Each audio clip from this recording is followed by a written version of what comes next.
পরিষদের সহসভাপতি দুলম দেবনাথ।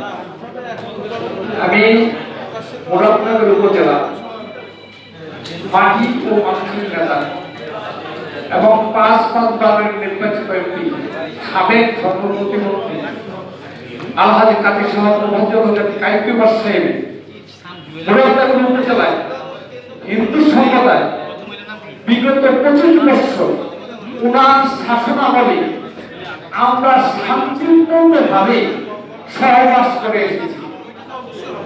বিগত আওয়ামী লীগ সরকারের শাসনামলে মুরাদনগর উপজেলায় হিন্দু বাড়িঘর পুড়িয়ে দিয়েছে, বিভিন্ন মন্দিরে আক্রমণ করেছে, প্রতিমা ভাঙচুর হয়েছে।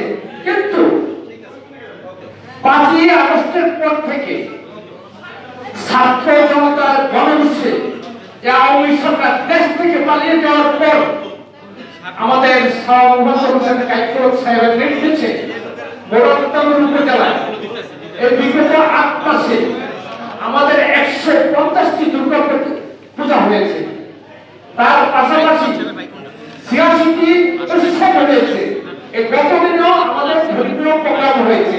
আমরা খুব শান্তিপূর্ণভাবে মুরাদনগর উপজেলা হিন্দু সম্প্রদায় এখন শান্তিপূর্ণভাবে আমার ধর্মীয় আচার অনুষ্ঠান পালন করে আসতেছি। কিন্তু আজ থেকে ১ মাস পূর্ব থেকে মুরাদনগর উপজেলায় কিশোর গ্যাং, সমন্বয়ের নামধারী এসব নেতাদের উচ্ছৃঙ্খলতায় বিভিন্ন গ্রামে চুরি, ডাকাতি, রাহাজানি, হয়রানি, ছিনতাই এগুলো বৃদ্ধি পাচ্ছে।